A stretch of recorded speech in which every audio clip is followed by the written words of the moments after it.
I'm Dr. Geeta S. Narayanan, working as a radiation oncologist. I head the Department of Radiation Oncology at Vydehi Cancer Center.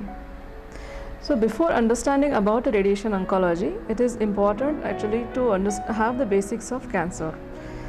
So how cancer spreads is important to know which modality to be chosen for the cancer treatment. Cancer spreads in three different ways. It can actually get into the adjacent structures, what we call as a direct spread. And once it starts spreading into the surrounding structures, it can get into the what we call lymphatics and the blood vessels, and what we call them as a blood spread or a hematogenous spread and a lymphatic spread. So now the treatment depends on how actually in what stage the cancer is and where it has spread. If it is just localized to one site, confined where it is originated, then there are two options of treatment. We can treat with surgery or we can treat with the radiation therapy. But once it has spread, it has gone into the lymph nodes, then definitely many times we require a combination of modality. And it also depends on what we call as a biology of the disease. So if the cancer is known to spread to other structures by a blood spread or hematogenous spread, then definitely we require what we call systemic treatment, which could be in the form of chemotherapy, targeted therapy or hormonal therapy.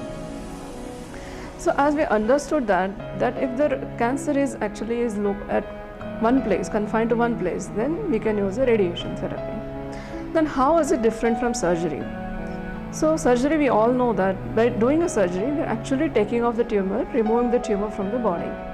Then what do we do with the radiation therapy? Radiation therapy, we are actually killing the tumor cells.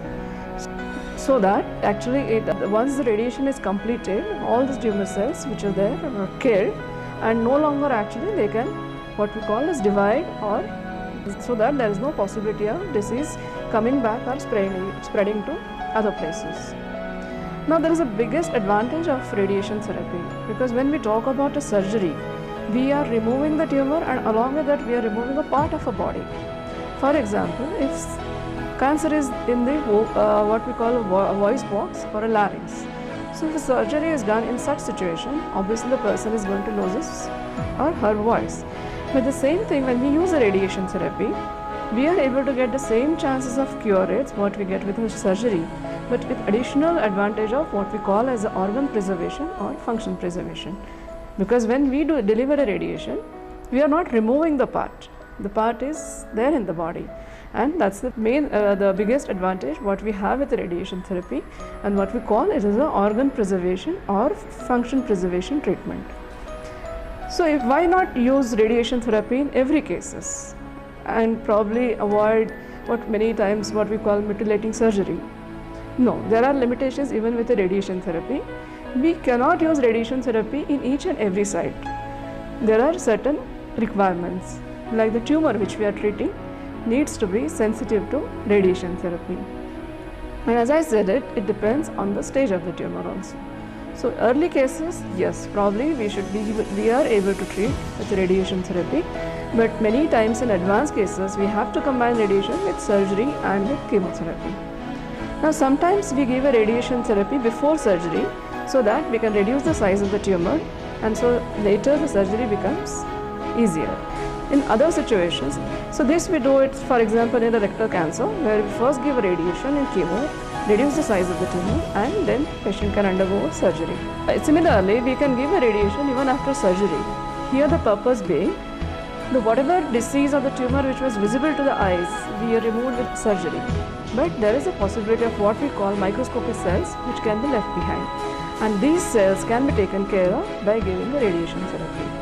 And the last but not the least, actually, especially in India, where we see patients coming in very advanced stages, in stage 3 and stage 4, and where we have probably a very few options and we're not able to offer them any of these treatments, neither surgery nor radiation or a chemo, and we need to treat them with what we call as a palliative intent.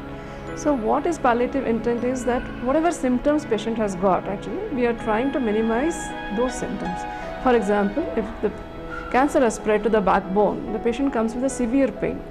So in such cases, by giving a radiation therapy, the pain can be alleviated and pain relief can happen in less than 48 hours.